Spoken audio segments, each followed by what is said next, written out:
Hello, we are back for another episode of the Anxiety Podcast, a show really dedicated to helping unpack and make sense of the three greatest stressors for men in love, sex, and in money. And what I've discovered is that there's a lot of women who are listening to this conversation, and you are most welcome. This conversation isn't just about men, although if you are a man or you are dating a man, you would probably want to pay attention, because the whole goal of what I'm sharing on this podcast is to raise awareness, to lead people to having what I never was able to have before, which is to be able to say, I do what I love, where I love, with whom I love. It's really the whole point of life, isn't it? And even though I was successful as a chiropractor, there's one part of life that was a mystery to me, and that was the world of relationships. So it wasn't until my last really toxic relationship, which I didn't understand the term at the time. I didn't understand what codependency was. I didn't understand what a trauma bond was. All I knew was that we were in this relationship where I was feeling like, should I stay or should I go? And it was in my journey of healing that attachment trauma that led to a relationship that was in this push and pull dynamic that had me wanting to leave my chiropractic practice and help others heal family systems. And the link between chiropractic and the work that I'm doing now is that the majority of the things that you're going to the chiropractor or the doctor for chronic pain, chronic illness issues actually have attachment trauma at their root cause. And it was just a eureka moment when I would see this really interesting kind of link between codependency and chronic pain and chronic illness. If you want to understand more about that, go ahead and watch one of my YouTube videos. It's called Anatomy of a Toxic Relationship, a Dissection. I go into the entire trauma bond codependency and how it can also impact your health. So all of this to say, I didn't realize, but I was an avoidant. I did an attachment style quiz, which if you want, go ahead on my website, drnima.com. If you don't know what your attachment style is, go ahead and fill that out and it spits out the answer for you. I was an avoidant and I didn't know that I was an avoidant. And so the way that it showed up was I had a deep desire for connection, but I really was terrified of vulnerability. I was deeply hurt when I was 18 years old with my first love. And I poured my heart into this person, into this woman, and just loved her to death. You remember your first love, but I felt rejected. And unconsciously, after that experience, I put up a wall around me that I remember saying this, I will never let myself get that hurt again. So it wasn't until I went through this back and forth, this wake-up call with my last relationship, I would keep going into the same toxic dynamics after that, even getting married when I was 31 years old to this lovely girl. And I absolutely destroyed her heart when I abandoned her, because after 3 years where my fear of rejection got activated, I left her before she was going to leave me. And I left the marriage and I started a string of really passionate, sexually driven relationships, about 8 of them, until I finally found the one that completely, woke me up to this concept of codependency and trauma bonds, avoidant attachment. And I thought, all right, if I don't figure this out, I don't know if I'm going to live. My biggest fear was dying, never experiencing a family, a secure love. I jumped in and I did the work to becoming trigger proof, which I'll talk a little bit more about, and healed my attachment style. And now I'm in a secure relationship, married, with a beautiful 4-year-old. He turns 4 at the recording of this in a couple days. And the relationship keeps getting deeper with time rather than what I used to have, which is really passionate in the beginning, and then it fizzles out and becomes toxic push-pull at the end. On this episode, I really want to help you understand the avoidant by helping you unpack my own journey, so that if you're an avoidant, successful guy who is now in his late 40s, he's now done his status and done his deeds like I did, and is like, all right, what is it? What's wrong with me? Why can't I have this fear? Why am I paralyzed by this fear of commitment? Why is it that I'm constantly like not trusting myself? It's not that I don't trust a woman, it's I don't trust myself to commit. So if you're super duper successful and you have gone through the trauma bond phase where it was all about the passion, or you have a fear that you're going to be taken advantage of financially by a woman. And so that keeps you, and you're super duper successful, good looking, successful. You have tick off all the boxes that a woman would consider pretty amazing. And so you don't have a problem, getting involved in a relationship with super duper passionate, but then all of a sudden the women will turn needy on you. They start to become needy. They start to become controlling. Their jealousy takes over. They're wanting some sort of a commitment. They're saying, where is this going? And you're like, I knew it would get to this. God damn it. Why is it that they all want the same thing? Why is it that they just feel so goddamn needy? Why is it that I just feel like I'm being trapped? I feel like I'm being trapped, right? If you are one of those men, you're successful and you have gone through this and here's the key. You now want to learn how to overcome your fear of commitment. Or you're a woman or the feminine. I'm not excluding anyone. So same-sex couples, let's say man, masculine, feminine, because there's always a masculine and a feminine, even if there's a same-sex relationship. So this doesn't exclude anyone here. If you're a woman who is tired of dating guys like I just described, pay attention, because my intention on these next few anxiety podcast series is to help you understand the mind of the avoidant and how to navigate the avoidant. Or if you're an avoidant, what you must do if you're sick and tired of playing this exhausting dance and you're tired of not having home base, just stable and supportive, and so that you can propel in your career. I have to tell you, avoidant men, as scared as you are of commitment, that it's going to get in the way of your growth. When I found the right partnership and I became that right person to attract the right partnership, my impact in the world expanded. There is nothing more career supportive than a stable foundation at home. Because think of all of the energy. I want you to think of all of the energy that you expend on a day-to-day basis being in this push-pull dynamic. How does it feel constantly being triggered? Should I stay? Should I go? Is this the right person? Am I missing out on something else? Or if you're dating an avoidant, because this is about understanding the avoidant, you're constantly guessing, where is this going? Does this person even care? Why don't I feel included? Why do I feel so shut down? Are they giving me the silent treatment? Are they avoidant or are they a narcissist? And what's the difference anyway? Or are they narcissists or are they just being an asshole? Like, if you're experiencing it this way, type in the chat, in the comments, let me know if you can resonate, because on this episode, I want to help you unpack it.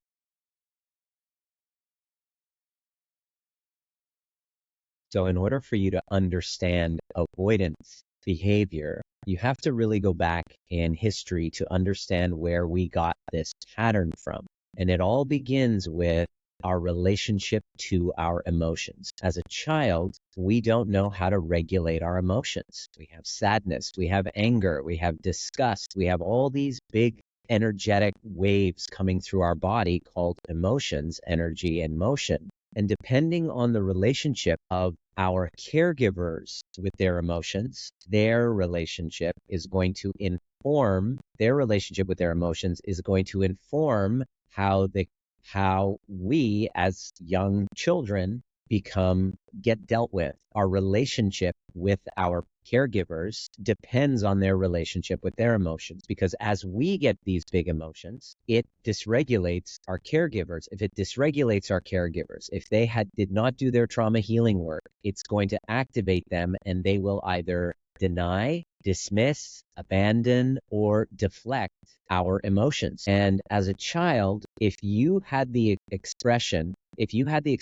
where the expression of your emotions actually did not end up giving you the love and the support and the regulation that you truly were wanting, then you get the message that your emotions are too much, and that by expressing them, first of all, you're not allowed, you're shamed for it. Second of all, if you do, it never ends up getting you what you want, which is to feel seen and heard. So the message you're getting is that I need to become an island. I need to isolate myself. I can't be with my emotions. I don't have a capacity to be with my emotions because I was never taught that having them was okay. I was never taught that I was allowed to experience them or to have my reality in them validated.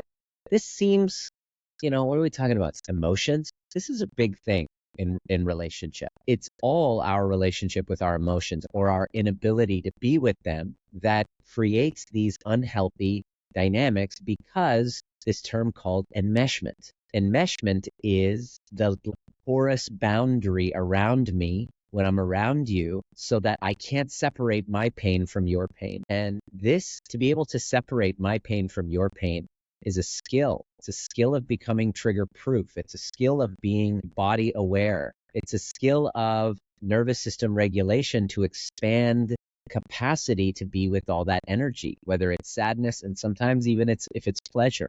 So because the expression of those emotions as a child got shut down or was resulted in punishment or neglect, avoidance, we learn how to relate to those emotions the same way they were related to us. So we will become an island, we will shut down, and we will kind of want to work things through in isolation. And the key emotion that we are feeling in those times, I want you to really get, because this is the driving force behind the avoidant, is shame. Avoidants are avoidance because they're avoiding shame. It's shame avoidance. All avoidance really is shame avoidance. And so how does that look on a day-to-day basis? It looks like becoming super duper successful. It looks like becoming an overachiever. It looks like becoming super duper charming and just being able to just hook you in right away. In fact, you might even be wondering what's the difference between a narcissist and an avoidant, because they have if you could look down the traits, it's like very, very like tick, tick, tick, tick, tick. They super duper charming. They will kind of it's charm. It's just to really attract you and hook you in because it's driven by a fear of abandonment. There's also this fear of intimacy and fear of vulnerability, just like a narcissist has. And this experience of, when activated, dismissing and denying your reality, which is what a narcissist would do. So you might be wondering, is it the same thing? And I want to make a distinction, is that, yeah, a lot of avoidance, while they may be narcissistic, like I definitely was, still can be if I'm dysregulated or I'm in fully activated. And this is something I think we all have a spectrum of narcissism. Robert Greene says in the 48 Laws of Human Nature book, is that we all have narcissistic traits. It's just a spectrum of where we're at. And the more humble we can be towards that process, rather than saying, no, I'm not the narcissist, I'm the empath, red flag, that could be you. We all have it within us. But the difference between the avoidant and the narcissist is that the distinction is that the avoidant isn't doing it purposely.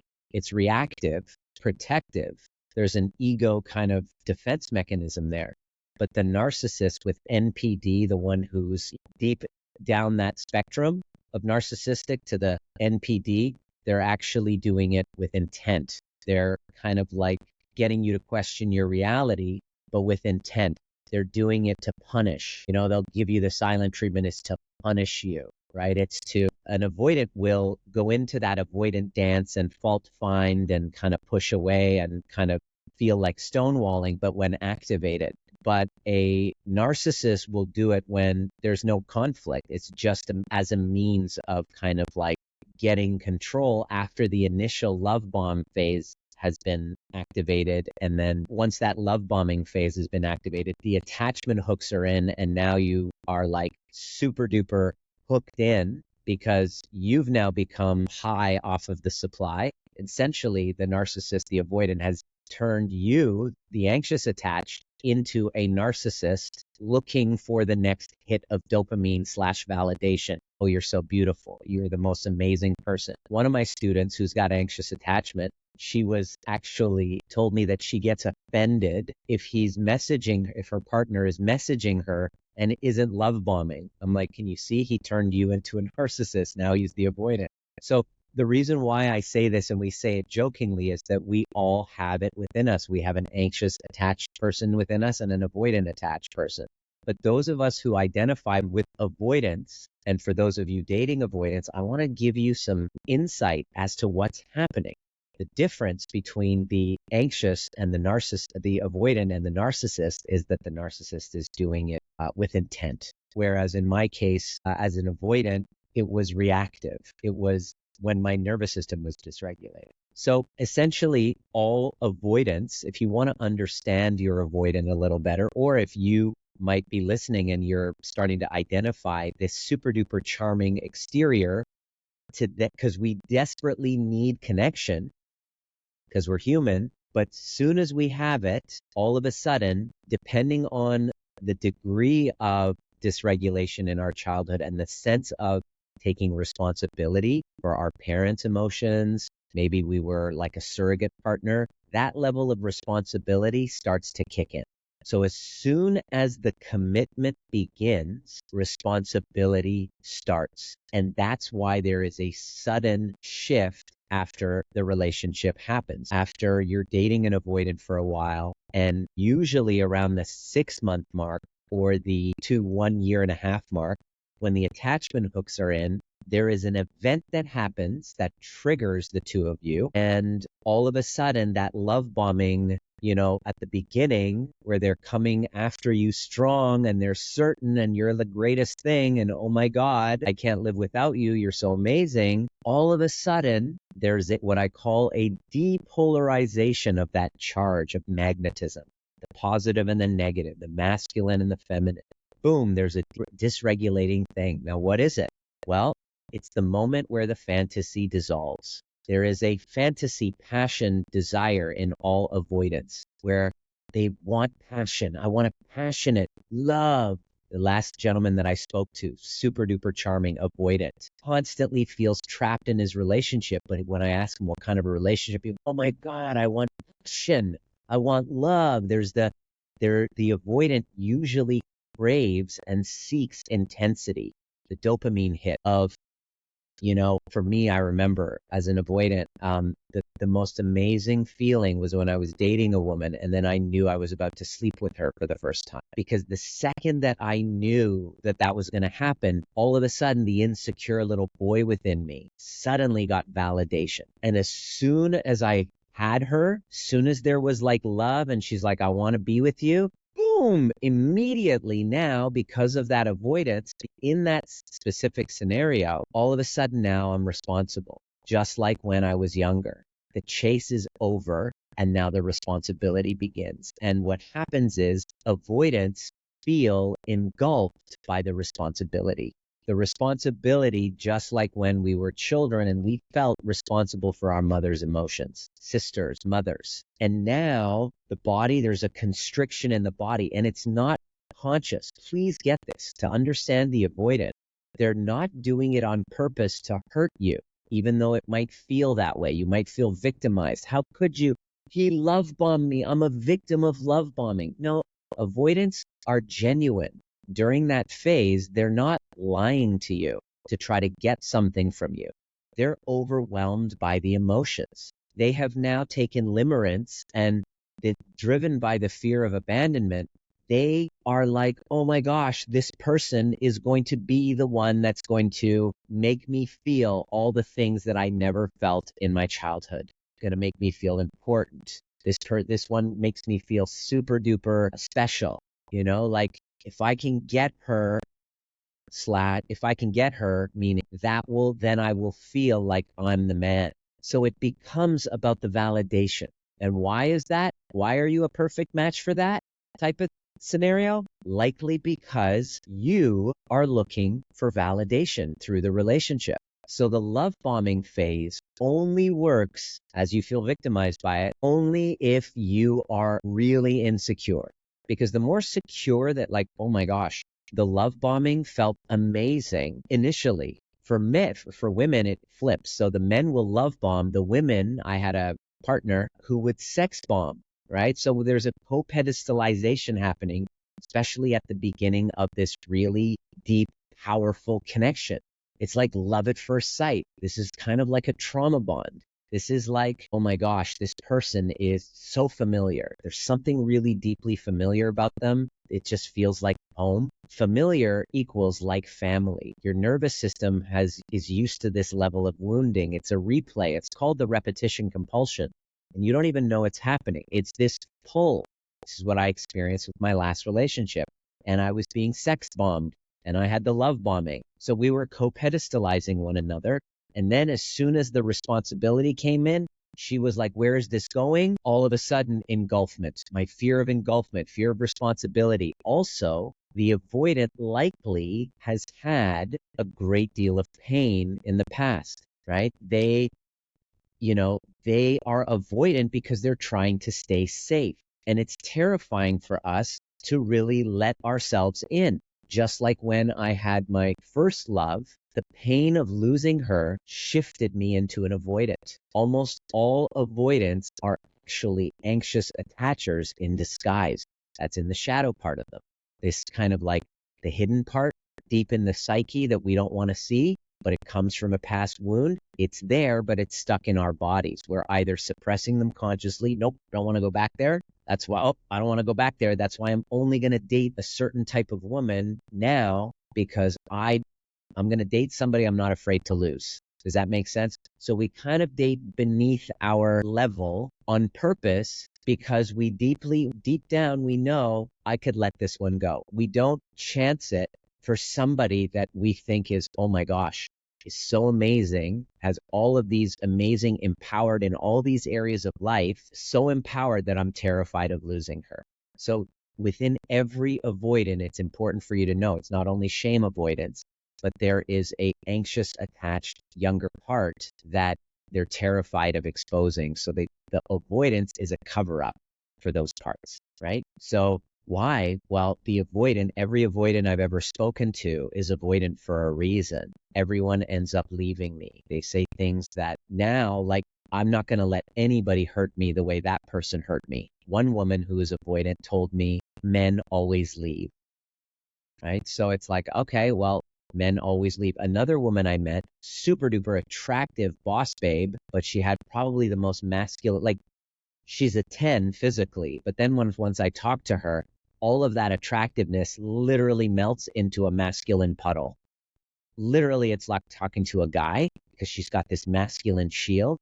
And it just so happens her mother, I said, what's your background? Her mother adopted. She went to a sperm bank to have a child because she did not want to be with a man. She was like, I'm done with men. So I don't need a man to have a child.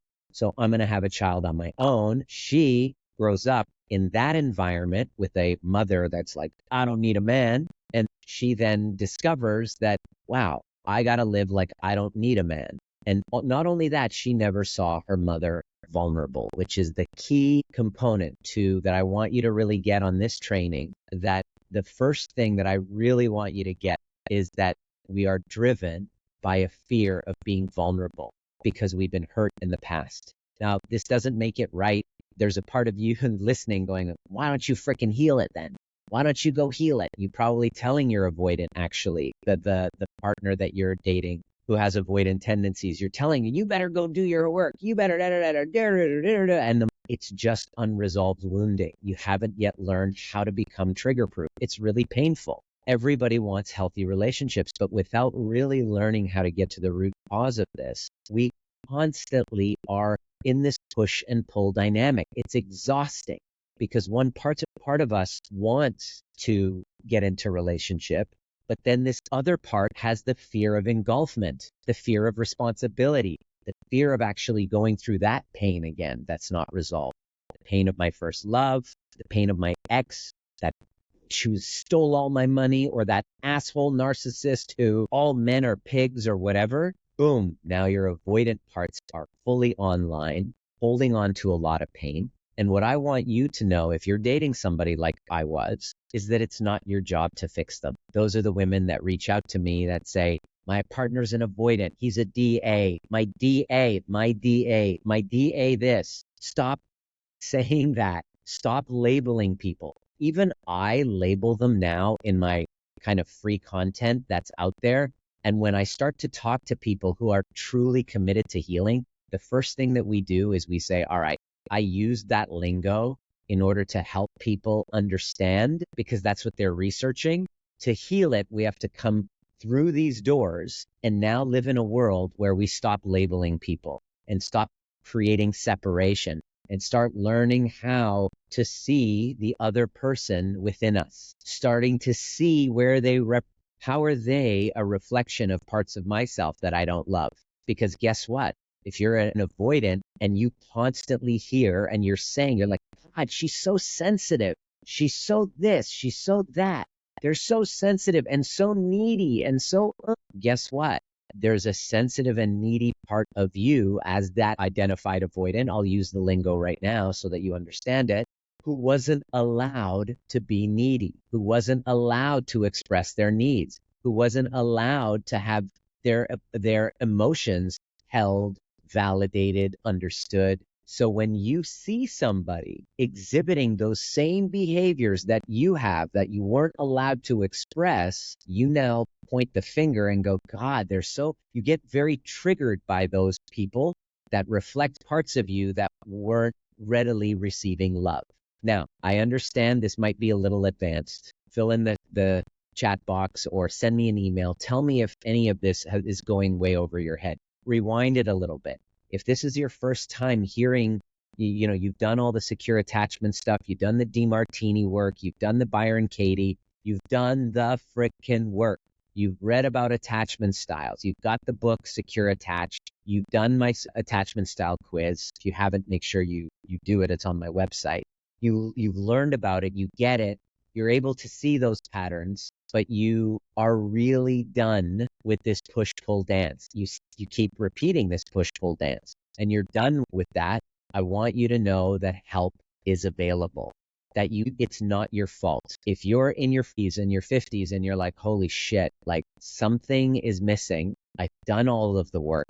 I'm a smart person. I'm successful at work. I can figure it out. I can lead teams. I'm a boss babe. I'm crushing it. I got a business, I'm doing great, but I don't feel safe getting in. I don't trust women. I feel like I'm going to be losing, like you identifying as avoidant. And you're like, I'm afraid of losing my freedom. God, I'm terrified of someone losing my freedom and being trapped and then having to pay big money in order to get out. So that fear of commitment, because it's going to cost you, because it's going to swarm you, because it's going to consume you, because you're going to lose yourself in this person, because it's going to destroy your career, which I know, those fears are valid. Do not gaslight them. Do not make them wrong. Just know that I see you. It's not your fault. It's that you haven't yet learned how to heal at the root cause in your body from a somatic perspective. There's shadows, there's younger parts that hadn't learned how to expand their capacity to be held in their emotional state. And how you know you're healing this is that as our students in our cyclebreakers programs and my clients that we're working together, they start to validate and be able to give themselves permission to expand their capacity to feel all of those horrible feelings that they avoid by avoiding relationships, like shame, like guilt. You can hold space for that. And then how you know you're healing is now you're able to hold space for other people's emotions. Anxious, you're able to have their emotions feel seen, heard, understood without necessarily agreeing with them, but still being able to disagree and honor that they are having their emotional experience. And you don't have to make them wrong. You don't have to dismiss them. You're able to do that and then have this beautiful experience of co-regulation. You haven't yet learned how to do that. You haven't even learned that that's possible. You're not entitled to knowing this. I wasn't entitled to knowing this until I actually stopped trying to think my way through my feeling problems and learned how to be with those emotions, expand my capacity to feel them, move that energy through my body, and be able to sit still and find a state of satisfaction without this intense dance that I needed. This passion, I need passion, which passion means to suffer. Look it up. Look up the definition of passion. Passion means to suffer, the passion of the Christ. I want a passionate relationship. Look back on all the relationships you've ever had that have been super duper passionate. I'll wait. They're the ones with the most volatility and turmoil, right? So the work of healing, if you're avoidant, the work of healing that isn't just a cognitive process, it's a commitment to healing your relationship with those younger parts. But the avoidant, the biggest obstacle is you won't want to go back there. You want to avoid, hence your title of avoidant. Now, if the reason why I'm sharing this with you, you might not be identifying as an avoidant attachment. You might be dating somebody like this. I'm curious, what's that been like for you? Is this resonating and landing for you? What your job is, if you are dating an avoidant, other than trying to send them this video and say, look at this, and start to make them feel like shit, your avoidant doesn't want to watch this video. The only way that they're going to want to heal is if they seek it out themselves. They're not going to want, they're going to feel not good enough if you send them this video. But let's say they do. Let's say you are the partner of an anxious attached who sent you this video, and you're willing to actually feel into what I'm saying here and realize, shit, yep, I've been avoiding feeling the shame. I've been avoiding feeling like a failure. Yep, I'm going back to the anxious attached partner who sent you this video. It's not your job to fix them. Let me say it again. It's not your job. It's not your job to even do the work and come to, like, for example, the overview experience, which basically I teach you how to unpack this dynamic, like neutralize this energetic charge. There's an energetic charge. It's called the infinite loop of doom with the anxious and avoidance cycle. And basically, I figured out how to neutralize the charge in minutes. And I teach it over a 6-hour period. And it's like 30 years of therapy in 6 hours. Because one of the students that just came to the event, I was speaking to her afterwards in an integration call. She said, after I was done, I told my friend who was doing his own kind of personal development work what I got. He was like, holy shit, it took me 5 years of therapy to learn what you just discovered in that one session. So it's not your job to fix them. And you might be showing up to, like the overview experience, many anxious attached show up covertly thinking that if they do this, then they'll be able to fix their avoidant partner. Don't do that either.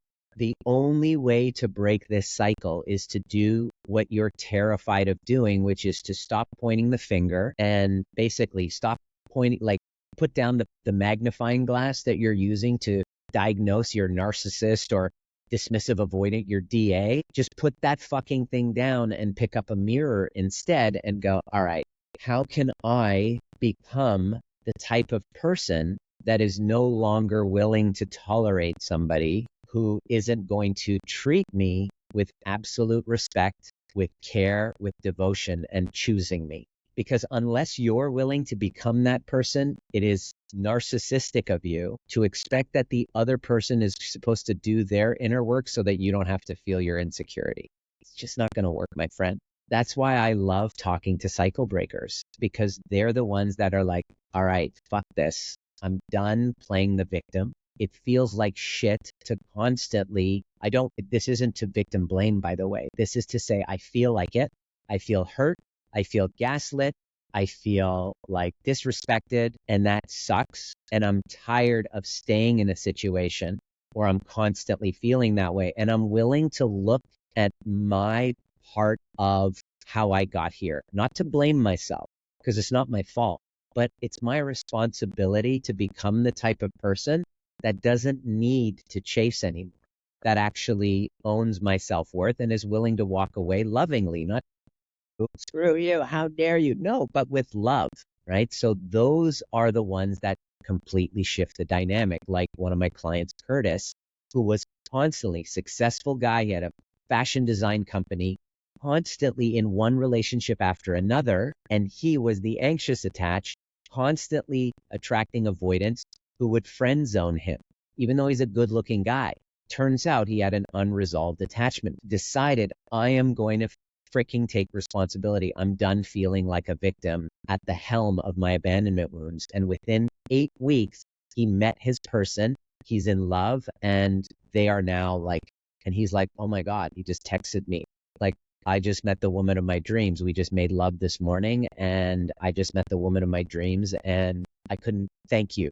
enough. And he's a DeMartini facilitator, right? He's done so much personal development work. And what he noticed that was the distinction is that we must get out of cognition. Avoidance, anxious, attached. The reason why we're insecure is because we live up here and we have not learned how to calm the alarm inside. We don't feel safe in our bodies. Anxious attached, avoidant attached, it's all anxiety. And the push-pull dynamic is the abandonment anxiety and engulfment anxiety gone awry without any skills, without any tools to neutralize it. But the good news is, if we are able to break free from that fear of vulnerability, if you're an avoidant and you're willing to get a little vulnerable and to meet those younger parts and become their hero so that your security level goes up, and then commit to healing that so that your fear of commitment dissolves, and then you feel like you're able to make a powerful choice. As soon as I healed from that, I felt